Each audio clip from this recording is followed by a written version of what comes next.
Hello friends, एमएसएससी academy में आपका स्वागत है। आई होप आप लोग अच्छे होंगे और इन्जॉय के साथ पढ़ाई भी कर रहे होंगे। और जैसा कि हम लोग केमिस्ट्री का कई चैप्टर्स पढ़ चुके हैं, केमिस्ट्री भी, बायोलॉजी भी, उसका भी हम लोग कई चैप्टर्स कवर कर चुके हैं। तो अब आप लोगों को उन सारे चैप्टर्स में कोई भी दिक्कत नहीं होगा, सारे कॉन्सेप्ट क्लियर हो गए होंगे। तो उसी के क्रम में हम लोग आज जो हम लोग फिजिक्स देखेंगे। फिजिक्स में हम लोग का पार्ट है आधुनिक भौतिकी। फिजिक्स में हमारे कई भाग होते हैं, जैसे यांत्रिकी है, विज्ञान है, और इसके साथ साथ पदार्थों के सामान्य गुण है, ऊष्मा है, प्रकाशिकी है, तरंग गति और ध्वनि है। इसी के क्रम में आधुनिक भौतिकी भी है और सामान्य एवं भौतिक रसायन, उसके बाद केमिस्ट्री का पार्ट आता है। तो आधुनिक भौतिकी जो है हमारे फिजिक्स का ही पार्ट है। और इसमें हम परमाणु, अणु, परमाणु संरचना, ये सब परमाणुओं का भौतिक संरचना क्या होता है उसके बारे में हम लोग अध्ययन करेंगे। और केमिस्ट्री में जो होते हैं ये परमाणु की जो भौतिक, जो बाह्य संरचना होती है उसके बारे में जो अध्ययन होता है वो आधुनिक भौतिकी के अंतर्गत करेंगे। तो चलिए आज हम लोग नया सेगमेंट स्टार्ट करते हैं, आधुनिक भौतिकी, मॉडर्न जो है फिजिक्स। इसके अंतर्गत हम परमाणु भौतिकी देखेंगे कि परमाणु की बाहरी संरचना कैसी है, उसमें क्या क्या क्रम होते हैं, और जो आपके नाभिक है, नाभिकीय बल है, समस्थानिक है, समभारिक है, रेडियोधर्मी श्रृंखला है, नाभिकीय संलयन, परमाणु भ्रम, ये सारे जो आपके हैं आधुनिक भौतिकी के अंतर्गत आएंगे। तो चलिए देख लेते हैं और डिस्कस करते हैं बाकी क्वेश्चन को, और उसके माध्यम से आप लोग और भी नॉलेज प्राप्त करेंगे। तो चलिए देखते हैं। पहला क्वेश्चन है, परमाणु के संबंध में निम्न में से कौन सा कथन असत्य है? परमाणु के संबंध में कौन से कथन असत्य हैं? पहला है, वह सूक्ष्मतम कण है जो स्वतंत्र अवस्था में नहीं रह सकता है। सेकंड है, यह सभी प्रकार के रासायनिक अभिक्रियाओं में भाग नहीं लेता है। तीसरा है, कुछ तत्वों के परमाणु स्वतंत्र अवस्था में भी रह सकते हैं। और फोर है, पहले परमाणु को सूक्ष्मतम अविभाज्य कण माना जाता था। तो आपको बताना है कि परमाणु के संबंध में कौन से कथन है जो गलत है। कोई एक आपका गलत है और बाकी आपके सभी सही हैं। तो चलिए आंसर देने की कोशिश कीजिए, क्या हो सकता है, कौन सा ऑप्शन आपका राइट हो सकता है। तो पहला देखते हैं, वह सूक्ष्मतम कण जो स्वतंत्र अवस्था में नहीं रह सकता। तो परमाणु जो होते हैं ये किसी पदार्थ या तत्व का वह सूक्ष्मतम कण होता है जो स्वतंत्र अवस्था में नहीं रह सकता है, परंतु सभी प्रकार की जो रासायनिक क्रिया होती है इसमें ये भाग लेते हैं, और अर्थात इसका जो रासायनिक अस्तित्व होता है।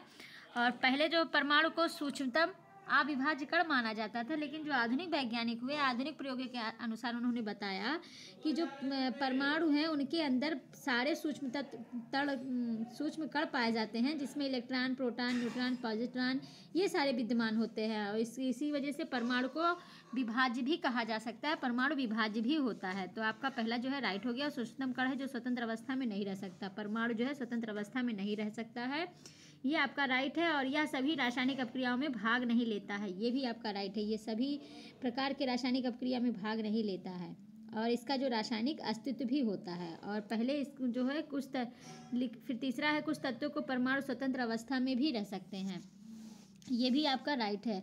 कुछ तत्व होते हैं जैसे निष्क्रिय तत्व होते हैं, वे आपके स्वतंत्र अवस्था में रहते हैं, और कुछ तत्व होते हैं जो स्वतंत्र अवस्था में नहीं रह सकते। जो स्वतंत्र अवस्था में होते हैं उसमें निष्क्रिय गैसें आ जाएंगी, जैसे हीलियम है, नियान है, आर्गन है, क्रिप्टॉन है, ये सारी गैसें जो होती हैं ये स्वतंत्र अवस्था में रह सकती हैं, क्योंकि ये परस्पर या अन्य तत्वों के परमाणुओं से सहयोग या क्रिया नहीं करते हैं। तो ये तीसरा भी आपका सही हो गया।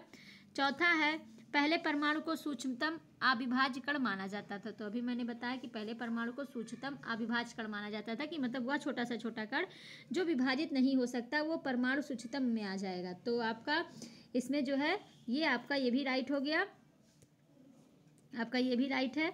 परमाणु जो है सूक्ष्मतम कण है, तो आपका गलत कौन सा हुआ, या आपका रासायनिक अभिक्रिया में भाग नहीं लेता, ये गलत हो गया, क्योंकि ये किसी भी प्रकार के रासायनिक अभिक्रिया में भाग लेता है। ओके, तो आपका ऑप्शन नंबर सेकंड जो है गलत हो गया।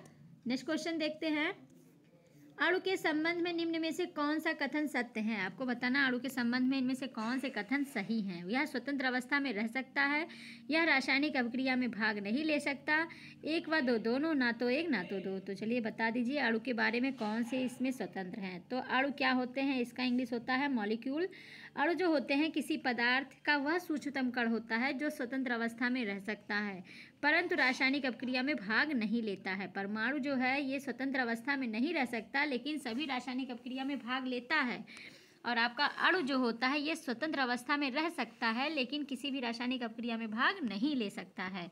और यह जो है पदार्थ जो है सभी गुणों का प्रतिनिधित्व भी करता है, और इसका निर्माण जो होता है परमाणुओं से मिलकर होता है। अणु जो होते हैं परमाणु से मिलकर बने होते हैं, और तत्वों के एक अणु में एक या अधिक समान प्रकार के परमाणु या यौगिक के अणु, दो या दो से अधिक तरह के परमाणु होते हैं। तो आपका इसमें ऑप्शन जो है कौन सा राइट हो गया? आपका ऑप्शन नंबर इसमें थर्ड जो है राइट हो जाएगा।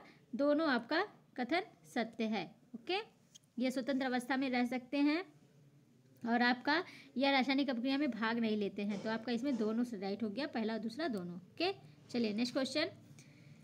निम्न में से कौन सा परमाणु के मूल कण में शामिल नहीं है? परमाणु का मूल कण कौन सा नहीं है? Electron, positron, proton, neutron. तो चलिए इसको बता दीजिए, बहुत आसानी से आप लोग बता सकते हैं। मैंने आपको केमिस्ट्री का क्वेश्चन सॉल्व कराया था, तो ये क्वेश्चन मैंने आपको बताया था। तो चलिए आंसर देने की कोशिश कीजिए, क्या हो सकता है।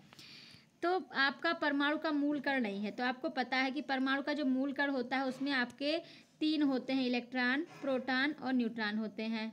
आपका जो प्रोटॉन और न्यूट्रॉन जो होता है नाभिक में होता है, और इलेक्ट्रॉन जो है उसकी बाहरी कक्षाओं में चक्कर लगाते रहते हैं। और आपका प्रोटॉन जो होता है इस पर आपका प्लस चार्ज होता है, और न्यूट्रॉन जो होता है ये उदासीन होता है। इलेक्ट्रॉन पे आपका निगेटिव चार्ज होता है। तो आपके मूल कण में इलेक्ट्रॉन, प्रोटॉन और न्यूट्रॉन ही आएंगे। तो आपका पॉजिट्रॉन जो होगा ये आपका उसमें नहीं होगा। और परमाणु की संरचना होती है वो 3 मौलिक कणों से मिलकर बनी होती है, जिसमें इलेक्ट्रॉन, प्रोटॉन और न्यूट्रॉन होते हैं। परमाणु के बीच में एक नाभिक होता है जिसमें जो धनावेशित प्रोटॉन होता है और न्यूट्रॉन जो होता है उदासीन होता है। तो आपका इसमें ऑप्शन नंबर सेकंड जो है राइट हो जाएगा। Okay, next question. किसी परमाणु का नाभिक होता है, किसी परमाणु का नाभिक क्या होता है? धनावेशित, ऋणावेशित, उदासीन, उपर्युक्त सभी। तो चलिए बता दीजिए किसी परमाणु का नाभिक क्या होता है। इसको भी मैंने अभी बताया, तो चलिए जल्दी से बताइए क्या हो सकता है, कौन सा ऑप्शन आपका राइट हो सकता है। तो चलिए देख लेते हैं परमाणु का नाभिक को कैसे हम देखेंगे। किसी भी अणु होता है, परमाणु होता है, इसका ये नाभिक या केंद्रक होता है। इस नाभिक में जो होते हैं आपके प्रोटॉन और न्यूट्रॉन होते हैं। उसके बाहरी कक्षाओं में आपके इलेक्ट्रॉन जो है चक्कर लगाते रहते हैं।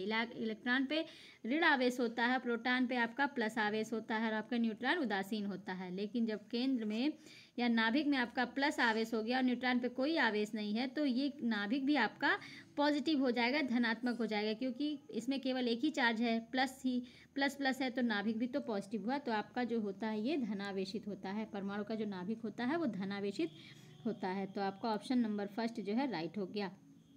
ओके, चलिए नेक्स्ट क्वेश्चन।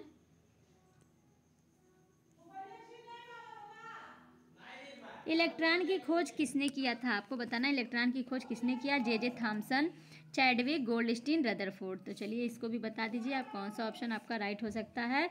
तो अभी मैंने बताया परमाणु संरचना में परमाणु मुख्यतः 3 मौलिक कणों से मिलकर बना होता है, जिसमें आपका इलेक्ट्रॉन, प्रोटॉन और न्यूट्रॉन होता है। परमाणु के बीच में एक नाभिक होता है जिसमें धनावेशित प्रोटॉन और न्यूट्रॉन जो होता है उदासीन होता है।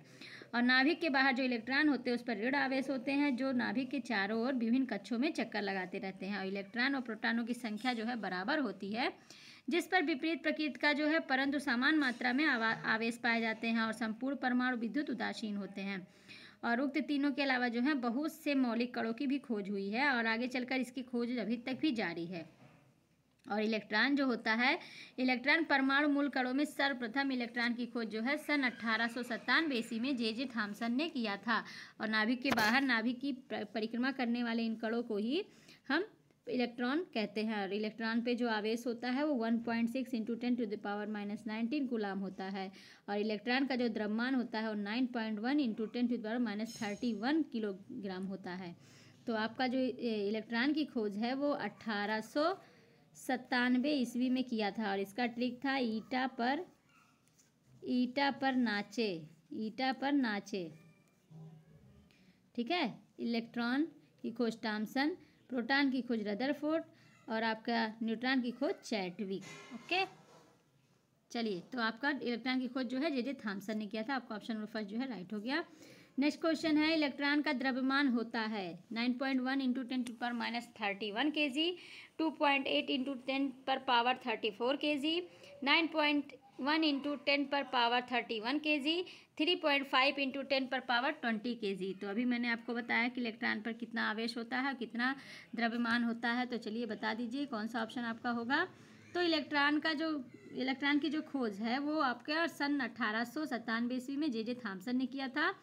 और ये इलेक्ट्रॉन जो होते हैं नाभिक के बाहर चक्कर लगाते हैं और इन पर जो आवेश होता है वो 1.6 इंटू 10⁻⁻19 कूलाम इन पर आवेश होता है। और इनका जो द्रव्यमान होता है वो 9.1 इंटू 10⁻31 kg होता है। -31 kg जो होता है ये आपका इलेक्ट्रॉन का द्रव्यमान होता है। और इस पर जो होता है ये एक प्रकार का अस्थायी मूलकण होता है जिसका विभिन्न रासायनिक अपक्रियाओं में सर्वाधिक महत्व होता है। तो आपका कौन सा ऑप्शन राइट है? आपका ऑप्शन नंबर फर्स्ट जो है राइट हो जाएगा। इलेक्ट्रॉन का द्रव्यमान 9.1 इंटू 10⁻31 kg होता है। ओके, चलिए नेक्स्ट क्वेश्चन। प्रोटॉन की खोज किसने की? Goldstein, Rutherford, Chadwick, Anderson. तो इसमें आप लोग कंफ्यूज होने वाले हैं कि प्रोटॉन की खोज किसने की। तो चलिए बता दीजिए जल्दी से क्या हो सकता है, प्रोटॉन की खोज किसने किया। तो प्रोटॉन जो होता है नाभिक में पाया जाने वाला एक अस्थायी कण होता है और इस पर जो होते हैं इस पर भी आवेश आपके उतना ही आवेश होते हैं। 1.6 इंटू 10⁻⁻19 कूलाम ही आवेश इस पर भी होते हैं। और ये धनावेशित प्रोटॉन आपका धनावेशित होता है। इसका जो द्रव्यमान होता है 1.76 इंटू 10⁻⁻27 kg होता है। और इसकी जो खोज है वो 1886 ईस्वी में गोल्डस्टीन ने किया था। 1886 ईस्वी में गोल्डस्टीन ने किया था। लेकिन इस कण का जो नाम प्रोटॉन है वो रदरफोर्ड ने दिया था। आप देखिए इसमें क्या अंतर है। खोज तो गोल्डस्टीन ने किया था लेकिन जो नाम दिया था प्रोटॉन का वो आपका रदरफोर्ड ने 1919 ईस्वी में किया था। और इसका जो प्रयोग है वो तत्वांतरण के लिए किया जाता है। तो आप ध्यान दीजिएगा, अगर पूछ लिया कि प्रोटॉन का नाम किसने दिया था तो प्रोटॉन का नाम रदरफोर्ड ने 1919 ईस्वी में दिया था। लेकिन प्रोटॉन की खोज आ जाएगा तो 1886 ईस्वी में गोल्डस्टीन ने दिया था। तो आपका इसमें कौन सा ऑप्शन राइट है? आपका ऑप्शन नंबर फर्स्ट जो है राइट हो जाएगा, गोल्डस्टीन। ओके, चलिए नेक्स्ट क्वेश्चन। निम्न में से कौन सा कण आवेश रहित होता है? आवेश रहित मतलब जिस पर कोई आवेश नहीं होता है। तो इलेक्ट्रॉन, प्रोटॉन, न्यूट्रॉन, पॉजिट्रॉन। तो चलिए इसको तो आप लोग बहुत आसानी से बता सकते हैं। अगर आप लोग डिटेल सुन रहे होंगे तो फटाफट इसका आंसर दे सकते हैं। तो चलिए जल्दी दीजिए कि इनमें से कौन सा कण है जिस पर आवेश रहित होता है, जिस पर कोई आवेश नहीं होता है। तो पहला है इलेक्ट्रॉन। तो अभी मैंने बताया कि इलेक्ट्रॉन पर आपका कौन सा आवेश होता है? एक मिनट। इलेक्ट्रॉन पर आपका कौन सा आवेश होता है? मैंने बताया कि ये ऋण आवेश होता है जो आपके नाभिक के बाहरी कक्षाओं में चक्कर लगाता है। प्रोटॉन जो होता है उस पर आपका धन आवेश होता है। न्यूट्रॉन जो होता है ये आपका उदासीन होता है। तो आपका इसमें कौन सा ऑप्शन होगा? और पॉजिट्रॉन जो होता है इस पर भी आपका धन आवेश होता है। तो आपका न्यूट्रॉन जो है ये उदासीन होगा, आवेश रहित होगा। तो आपका ऑप्शन नंबर थर्ड जो है राइट हो जाएगा। ओके, और आपका न्यूट्रॉन जो होता है यह परमाणु के नाभिक में प्रायः एक आवेश रहित मूलकण होता है और इसका जो द्रव्यमान होता है वो प्रोटॉन के द्रव्यमान के बराबर होता है। और न्यूट्रॉन की जो खोज है वो 1932 ईस्वी में जेम्स चैडविक ने किया था। इलेक्ट्रॉन प्रोटॉन के विपरीत एक अस्थायी कण के रूप में होता है जिसका अर्धायु जो है वो 17 मिनट होता है। तो आपका ऑप्शन नंबर थर्ड जो है राइट हो गया। Next question. निम्न में से किस कण का उपयोग नाभिकीय विखंडन में किया जाता है? Electron, proton, neutron, positron. तो चलिए बता दीजिए कौन सा है इसमें, किस कण का उपयोग नाभिकीय विखंडन में किया जाता है। तो आपका जो न्यूट्रॉन होता है इसी का प्रयोग आप नाभिकीय विखंडन में भी करते हैं। और इसके अलावा इसका प्रयोग चिकित्सा विज्ञान व जीव विज्ञान में भी इसका प्रयोग बहुतायत रूप में होता है। और न्यूट्रॉन क्या होता है? यह परमाणु के नाभिक में पाया जाने वाला एक आवेश रहित मूलकण होता है जिसका द्रव्यमान प्रोटॉन के द्रव्यमान के बराबर होता है। और न्यूट्रॉन की खोज 1932 ईस्वी में जेम्स चैडविक ने किया था। ओके, तो आपका इसमें कौन सा ऑप्शन राइट है? आपका ऑप्शन नंबर जो है आपका न्यूट्रॉन, ऑप्शन नंबर थर्ड जो है राइट हो जाएगा। न्यूट्रॉन जो होता है नाभिकीय विखंडन में प्रयोग किया जाता है। इसके अलावा चिकित्सा विज्ञान व जीव विज्ञान में भी इसका प्रयोग किया जाता है। ओके, चलिए नेक्स्ट क्वेश्चन। गामा प्रोटॉन निम्न में से किन कणों से मिलकर बना है? गामा प्रोटॉन निम्न में से किन कणों से मिलकर बना है? Electron, proton, proton, neutron, positron, neutron और आपका है पॉजिट्रॉन और इलेक्ट्रॉन। आपको बताना है जो गामा प्रोटॉन है वो किस किस से मिलकर बना है। तो चलिए आंसर देने की कोशिश कीजिए क्या हो सकता है। तो आपका जो पॉजिट्रॉन होता है, पॉजिट्रॉन की खोज 1932 में एंडरसन ने की थी और यह एक अस्थायी धनावेशित मूलकण होता है। इसका जो द्रव्यमान होता है वो आवेश की मात्रा इलेक्ट्रॉन के बराबर होती है और इसीलिए इन्हें हम एंटी इलेक्ट्रॉन कण भी कहते हैं।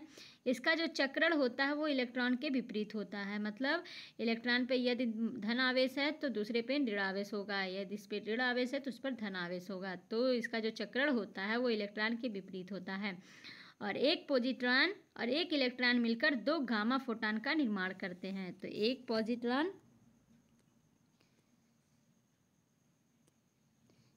पॉजिट्रॉन होगा और आपका जो है एक इलेक्ट्रॉन होगा, एक पॉजिट्रॉन और एक इलेक्ट्रॉन। इसमें आपका ऑप्शन नंबर 4 में है, एक पॉजिट्रॉन और एक इलेक्ट्रॉन मिलकर दो गामा आपके फोटॉन का निर्माण करते हैं। तो आपका ऑप्शन नंबर 4 जो है राइट हो जाएगा। ओके, चलिए नेक्स्ट क्वेश्चन। पॉजिट्रॉन की खोज निम्न में से किसने किया था? Chadwick, Anderson, Thomson, Goldstein. तो आपको बताना है पॉजिट्रॉन की खोज किसने की थी। तो अभी मैंने आपको डिटेल में बता दिया पॉजिट्रॉन के बारे में।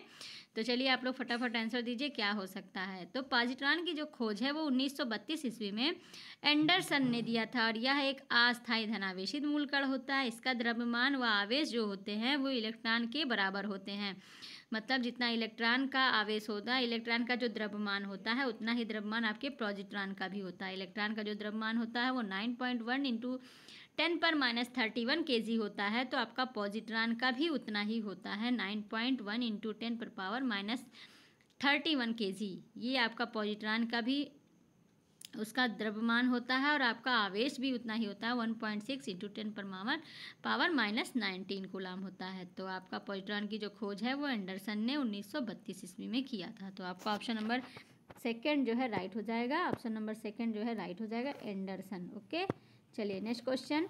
निम्न में से कौन सा द्रव्यमान और आवेश रहित मूल कण है? आपको बताना है इनमें से कौन सा है जो द्रव्यमान भी नहीं पाया जाता और उनमें कोई आवेश भी नहीं पाया जाता। तो इलेक्ट्रॉन, प्रोटॉन, न्यूट्रिनो, पॉजिट्रॉन। तो चलिए आंसर देने की कोशिश कीजिए कौन सा है जिसमें द्रव्यमान भी नहीं होता और आवेश भी नहीं पाया जाता है। तो आपका जो न्यूट्रिनो होता है इसमें आपका द्रव्यमान और आवेश मूल रहित होता है। न्यूट्रिनो की जो खोज है 1930 ईस्वी में पाउली ने की थी और यह द्रव्यमान व आवेश रहित मूल कण है। ये आपका यूपीपीसीएस में पूछा हुआ क्वेश्चन है कि निम्न में से कौन सा है जो द्रव्यमान और आवेश मूल रहित कण है। तो आपका न्यूट्रिनो हो जाएगा और एंटी न्यूट्रिनो इसका प्रतिकण होता है, दोनों का चक्रण एक दूसरे के विपरीत होता है। तो आपका ऑप्शन नंबर 3 जो है राइट हो जाएगा, न्यूट्रिनो। ओके, आपका ऑप्शन नंबर 3 जो है राइट हो जाएगा, न्यूट्रिनो होता है। 1 मिनट,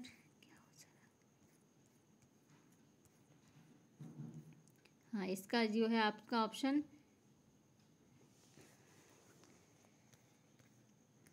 नंबर कहाँ गया, 1 मिनट, ऑप्शन नंबर 3 जो है राइट हो गया, न्यूट्रिनो। ओके, चलिए नेक्स्ट क्वेश्चन। निम्न में से किस कण का द्रव्यमान इलेक्ट्रॉन के द्रव्यमान का 270 गुना है? आपको बताना इनमें से किसका द्रव्यमान है जो इलेक्ट्रॉन के द्रव्यमान का 270 गुना है। तो आंसर देने की कोशिश कीजिए क्या हो सकता है। प्रोटॉन, न्यूट्रिनो, पॉजिट्रॉन, पाई मेशान। तो इसमें से कौन सा कण है जिसका द्रव्यमान इलेक्ट्रॉन के द्रव्यमान का 270 गुना है? तो आंसर देने की कोशिश कीजिए क्या हो सकता है। तो आपका जो पाई मेशान होता है, पाई मेशान की खोज 1935 ईस्वी में युकावा ने किया था और यह भी एक अस्थायी मूलकण होता है जो 3 प्रकार का होता है, धनात्मक पाई मेशान, ऋणात्मक पाई मेशान व उदासीन पाई मेशान। और इसका जो द्रव्यमान होता है वो इलेक्ट्रॉन के द्रव्यमान का 270 गुना होता है, इलेक्ट्रॉन के द्रव्यमान का 270 गुना होता है और आपका यह जो होता है 10⁻⁸ सेकेंड के लिए ही बनता है, फिर नष्ट हो जाता है। आपका जो पाई मेशान है उसका जो द्रव्यमान होता है इलेक्ट्रॉन के द्रव्यमान का 270 गुना होता है और 10⁸ सेकेंड के लिए ही बनता है, फिर ये तुरंत नष्ट हो जाता है। और पाई मेशान आपका 3 प्रकार का है, पाई प्लस, पाई माइनस और आपका पाई उदासीन होता है। ये 3 प्रकार के पाई पाए जाते हैं। इनकी खोज 1935 में युकावा ने किया था और एक या अस्थायी मूलकण होता है। तो आपका इसमें ऑप्शन नंबर 4 जो है राइट हो जाएगा। ओके, चलिए नेक्स्ट क्वेश्चन। फोटान के संबंध में कौन से कथन सत्य हैं? आपको बताना फोटान के संबंध में कौन से कथन सत्य हैं। पहला ऑप्शन, यह ऊर्जा के छोटे छोटे बंडल होते हैं, इनका विराम द्रव्यमान 0 होता है, सभी प्रकार की विद्युत चुम्बकीय तरंगों का निर्माण फोटान की गति करने में निर्भर करता है, फोर्थ है उपर्युक्त सभी। तो चलिए इसका आंसर दीजिए, क्या हो सकता है, फोटान के संबंध में कौन से कथन सत्य हैं। तो फोटान जो होता है ये ऊर्जा के छोटे छोटे बंडल होते हैं जो प्रकाश की चाल से गति करते हैं, और इसका जो विराम द्रव्यमान होता है वो 0 होता है, और सभी प्रकार के जो विद्युत चुम्बकीय तरंगों का निर्माण होता है ये फोटान के गति करने से ही होता है। तो आपका इसमें कौन सा ऑप्शन राइट हो जाएगा? आपका ऑप्शन नंबर 4 जो है राइट हो जाएगा, उपर्युक्त सभी। सभी जो है आपके सभी सही हैं। ओके, इसमें जो है ऊर्जा के छोटे छोटे बंडल भी होते हैं, इसका द्रव्यमान जो होता है 0 होता है, और सभी प्रकार की जो विद्युत चुम्बकीय तरंगें होती हैं वो फोटान की गति पर निर्भर करती हैं, और इसका ये जो होते हैं परमाणु के भाग नहीं होते हैं, लेकिन विभिन्न नाभिकीय क्रियाओं जैसे नाभिकीय विखंडन व नाभिकीय विघटन के समय निकलते रहते हैं। तो आपका इसमें ऑप्शन नंबर 4 जो है राइट हो जाएगा। ओके, चलिए नेक्स्ट क्वेश्चन। नाभिक की त्रिज्या होती है, नाभिक की त्रिज्या कितनी होती है? 10⁻⁻15 metre, 10⁻+10 metre, 10⁻⁻20 metre, 25 metre, 10⁻+25 metre. तो नाभिक की त्रिज्या आपको बतानी है, न्यूक्लियस की त्रिज्या बतानी है कितनी होती है। तो चलिए बता दीजिए क्या हो सकता है। तो नाभिक जो होता है यह परमाणु का घनीभूत या केंद्रीय भाग होता है, जिसमें परमाणु का समस्त धनावेश जो प्रोटॉन के कारण और लगभग संपूर्ण द्रव्यमान जो होता है इसमें निहित होता है, और नाभिक की जो त्रिज्या होती है 10⁻⁻15 मीटर की कोटि की होती है, जबकि परमाणु की जो त्रिज्या होती है वो 10⁻⁻10 मीटर की कोटि की होती है। यदि नाभिक की त्रिज्या पूछेगा तो 10/15 हो जाएगा, नाभिक की त्रिज्या होगा तो 10/15 हो जाएगा, और यदि आपके परमाणु की त्रिज्या पूछेगा तो 10/10 मीटर हो जाएगा, और नाभिक का जो घनत्व होता है वो 10/17 किलोग्राम प्रति घन मीटर होता है, और जो कि परमाणु के शेष भाग के घनत्व का 10/12 गुना अधिक होता है। ओके, तो आपका ऑप्शन नंबर कौन सा राइट है? आपका ऑप्शन नंबर 1 जो है राइट हो जाएगा, 10⁻⁻15 मीटर जो होती है नाभिक की त्रिज्या होती है। ओके, चलिए नेक्स्ट क्वेश्चन। निम्न में से किन्हें नाभिकीय भौतिकी का जनक कहा जाता है? आपको बताना इनमें से किन्हें नाभिकीय भौतिकी का जनक कहा जाता है। तो पहला ऑप्शन है रदरफोर्ड, गोल्डस्टीन, पाउली, एंडरसन। तो चलिए बता दीजिए क्या हो सकता है, नाभिकीय भौतिकी का जनक किसे कहा जाता है? तो नाभिक की खोज जो है ये रदरफोर्ड ने किया था, जिसके कारण इन्हें नाभिकीय भौतिकी का जनक भी कहा जाता है। और मैंने आपको बताया कि नाभिक का जो होता है ये परमाणु का घनीभूत ये केंद्रीय भाग होता है, जिसमें परमाणु का समस्त धनावेश व संपूर्ण द्रव्यमान निहित होता है, और इसकी जो त्रिज्या होती है 10⁻15 मीटर की कोटि की होती है, और इसकी परमाणु की जो त्रिज्या होती है उस पर 10⁻⁻10 मीटर की कोटि की होती है, और नाभिक का जो घनत्व होता है वो 10⁻17 किलोग्राम प्रति घन मीटर की कोटि का होता है। और नाभिक की जो खोज है रदरफोर्ड ने किया था, और इसके कारण उन्हें नाभिकीय भौतिकी का जनक भी कहा जाता है, और इसके लिए इन्हें 1908 ईस्वी में रसायन का नोबेल पुरस्कार भी दिया गया। तो आपका ऑप्शन नंबर कौन सा राइट है? आपका ऑप्शन नंबर 1 जो है राइट हो जाएगा, रदरफोर्ड। रदरफोर्ड जो है आपके करेक्ट हो जाएंगे। ओके, चलिए नेक्स्ट क्वेश्चन। पाई मेशान व पॉजिट्रॉन की खोज किसने की थी? पाई मेशान और पॉजिट्रॉन की खोज किसने की? युकावा व एंडरसन, एंडरसन व पाउली, पाउली व युकावा, इनमें से कोई नहीं। तो चलिए मैंने आपको बता दिया है इसका आंसर, तो जल्दी से बताइए क्या हो सकता है। पाई मेशान की खोज किसने की थी? तो पाई मेशान क्या होता है? इसकी जो खोज है 1935 ईस्वी में युकावा ने किया था। यह एक अस्थायी मूलकण होता है जो 3 प्रकार का होता है, धनात्मक पाई मेशान, ऋणात्मक पाई मेशान, उदासीन पाई मेशान, और इसका जो द्रव्यमान है वो इलेक्ट्रॉन के द्रव्यमान का 270 गुना होता है, और यह 10⁻⁻4 सेकेंड के लिए ही बनता है, फिर तुरंत नष्ट हो जाता है। तो पाई मेशान की खोज आपके कौन किया था? युकावा ने किया था। पाई मेशान की खोज युकावा ने किया था। और आपका पॉजिट्रॉन, पॉजिट्रॉन क्या होता है? इसकी खोज 1932 ईस्वी में एंडरसन ने की थी, और यह एक अस्थायी धनावेशित मूलकण होता है जिसका द्रव्यमान व आवेश इलेक्ट्रॉन के द्रव्यमान के बराबर होता है, इसीलिए इसे एंटी इलेक्ट्रॉन कण भी कहते हैं। इसका चक्रण जो होता है वो इलेक्ट्रॉन के विपरीत होता है। तो आपका ऑप्शन नंबर 1 जो है राइट हो जाएगा, पाई मेशान व पॉजिट्रॉन की खोज जो है आपका एक युकावा एंडरसन ने किया था। ओके, चलिए नेक्स्ट क्वेश्चन। नाभिकीय बल का कार्यकारी परास क्या है? नाभिकीय बल का कार्यकारी परास कितना है?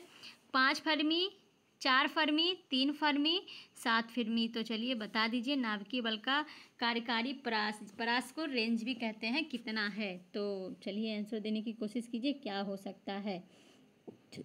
तो नाभिकीय बल का जो कार्यकारी परास होता है वो आपका 3 फर्मी होता है, आपका तीन फर्मी होता है। और आपका 1 फर्मी बराबर होता है, 1 फर्मी बराबर 10⁻⁻15 मीटर होता है। 1 फर्मी बराबर 10⁻⁻15 मीटर होता है। और नाभिकीय बल का जो कार्यकारी परास होता है वो 3 फर्मी होता है। और नाभिकीय बल जो होता है वो नाभिक में उपस्थित कणों को बांधे रखने व नाभिक को अस्थायित्व प्रदान करने वाले बल को ही नाभिकीय बल कहते हैं। और प्रोटॉनों के मध्य समान प्रकृति का धनात्मक आवेश होने के कारण इनमें प्रतिकर्षण होता रहता है। जब दो समान प्लस प्लस जब आपस में जुड़ेंगे तो एक दूसरे से भागेंगे, और प्लस और माइनस जुड़ेंगे तो एक दूसरे के पास आएंगे।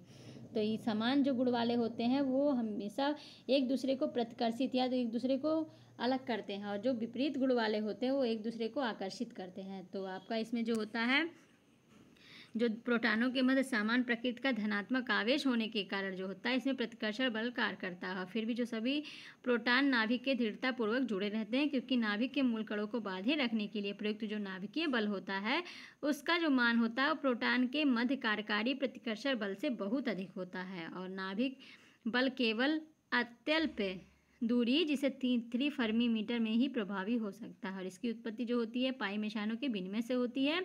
और नाभिकीय बल आगुरुत्वीय व आवैद्युत व आकर्षी प्रकृति की होती है। तो आपका ऑप्शन नंबर 3 जो है राइट हो जाएगा, 3 फर्मी। ओके, चलिए नेक्स्ट क्वेश्चन। नाभिक में उपस्थित कणों को बांधे रखने व नाभिक को अस्थायित्व प्रदान करने वाले बल को क्या कहते हैं? नाभिकीय बल, चुंबकीय बल, 1 और 2 दोनों, ना तो 1 ना तो 2। तो इसको अभी मैंने बता दिया कि नाभिक में जो उपस्थित कणों को बांधे रखने और नाभिक को अस्थायित्व प्रदान करने वाले बल को क्या कहते हैं? तो ऐसे बल को हम नाभिकीय बल कहते हैं। और प्रोटॉनों के मध्य जो है समान प्रकृति का धनात्मक आवेश होने के कारण इनमें प्रतिकर्षण बल कार्य करता रहता है। फिर भी सभी प्रकार की जो नाभिक होते हैं वो दृढ़तापूर्वक जुड़े रहते हैं, क्योंकि नाभिक के मूल कणों को बांधे रखने के लिए जो प्रयुक्त नाभिकीय बल का जो मान होता है वो प्रोटॉनों के मध्य कार्यकारी प्रतिकर्षण बल से बहुत ही अधिक होता है। तो आपका इसमें कौन सा ऑप्शन है? आपका ऑप्शन नंबर 1 जो है राइट हो जाएगा, नाभिकीय बल। ओके, चलिए नेक्स्ट क्वेश्चन।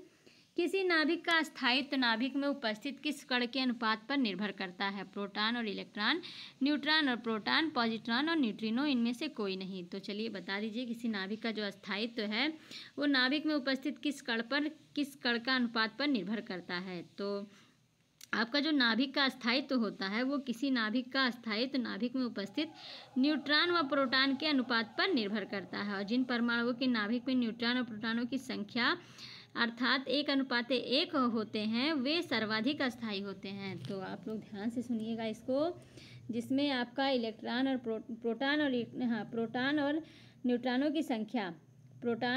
की संख्या समान होती है, अर्थात इन दोनों का जो अनुपात होता है 1:1 होता है। तो न्यूट्रॉनों की संख्या बढ़ने में जो है नाभिक का अस्थायित्व होता है या सर्वाधिक अस्थायित्व होता है। प्रोटॉन के सापेक्ष न्यूट्रॉनों की जो है संख्या बढ़ने में नाभिक का अस्थायित्व भी घटता है। और जब यह अनुपात 1:5 से अधिक हो जाता है तो आपका नाभिक जो होता है वो रेडियोधर्मी हो जाता है। और यदि आपका स्वतः क्षय होने लगे तो इसका कारण है कि नाभिक में 82 से अधिक प्रोटॉन होने पर उनके मध्य लगने वाले जो प्रतिकर्षण बल का मान है वो नाभिकीय बल से अधिक हो जाता है। तो परमाणु क्रमांक जो 82 से ऊपर के जितने भी तत्व होते हैं सभी में N/P का मान जो होता है 1.5 से अधिक होता है। तो और जिनमें रेडियोधर्मिता के गुण पाए जाते हैं। तो आपका इसमें कौन सा ऑप्शन राइट है? आपका ऑप्शन नंबर न्यूट्रॉन और प्रोटॉन जो है ये आपका सही हो जाएगा। ऑप्शन नंबर 2 जो है राइट हो जाएगा। ओके, चलिए नेक्स्ट क्वेश्चन और लास्ट क्वेश्चन।